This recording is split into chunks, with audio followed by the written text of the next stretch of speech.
Aladdin exploded out of its lamp and onto your Sega Genesis back in 1993 and was an instant stunner the second anyone laid eyes on it. Developed by Virgin Games USA and published by Sega, Aladdin for the Genesis is based on the incredibly popular Disney movie of the same name that came out a year before.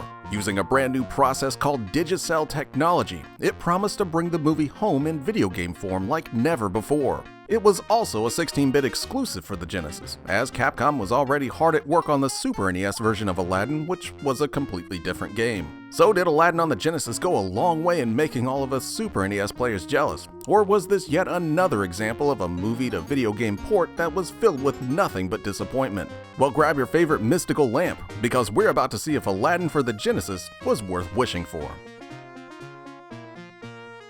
Start up Aladdin and you'll immediately notice the game's biggest selling point, the graphics and animation. Yes, everything you see in Aladdin was originally hand-drawn and animated, and then painstakingly converted into the game's sprites using Virgin's new Digicel technology. Essentially, what it did was made the act of transferring actual art into the game an easier process than doing it by hand, which is why every character in the game has really great animation, especially for a 16-bit game. Even the game's lowliest enemies and characters ooze detail and style that was rarely seen back then, thanks to everything being hand-animated first. And even though the Genesis couldn't reproduce the rich colors that the Super NES could, you'd be hard-pressed to tell in Aladdin, as all the stages and characters used the Genesis color palette to its fullest, making for an incredibly bright and colorful game that would look great on just about any console. To say that the graphics in Aladdin wowed anyone that saw it would be an understatement, and it's still one of the best-looking Genesis games to this day.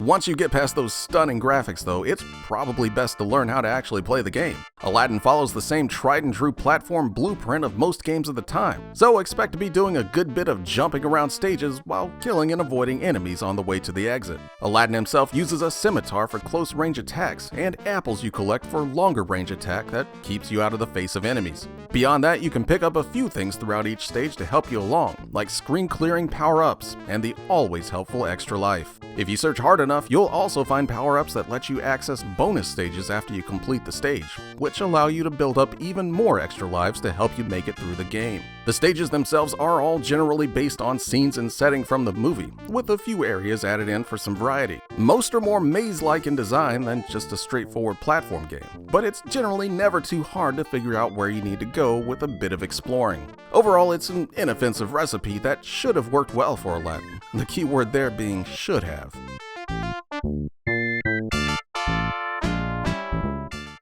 Yes, for as amazing as Aladdin looks, it unfortunately comes at the cost of gameplay. Those stunning animations are all incredibly fluid, but they make the act of doing anything in Aladdin feel just kinda weird. For instance, swinging your sword takes far too long to actually get to the point where it'll hurt an enemy, resulting in you taking a hit while the animation is winding up. This also affects jumping as well, as Aladdin's jump animation can sometimes make it hard to tell where you'll land on a platform, producing more than a fair amount of over or under jumping your target. And with a game this focused on some pretty exact platforming in spots, it can really get annoying. Even just running around feels a bit too weighty and slippery, making running straight into enemies or falling off ledges a common occurrence. Aladdin's also one of those games where it just seems like you're taking damage constantly, no matter how well you think you're playing. Enemies and projectiles seem to come from just about everywhere, with only a second's notice to react, making that animation even more bothersome as you take yet another hit from some random thing because Aladdin wouldn't react fast enough.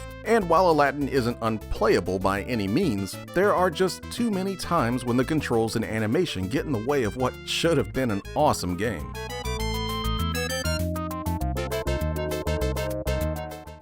Still though, even with the control issues, Aladdin is a must-play if you're a fan of the movie. Few games have ever represented the movie they're based off of better than Aladdin for the Genesis does. This certainly isn't one of the dozens of terrible movie-to-video game ports that littered clearance bins back in the day, as Aladdin actually accomplished what so many other movie-to-games tried and failed miserably at, which is finally making you feel like you were playing the movie come to life in video game form. And that was generally more than enough to power past whatever issues this game has. So if you're at all a fan of the movie, go hunt yourself down a copy of Aladdin for the Sega Genesis. It's one of the very few licensed games out there that won't leave you wishing for more.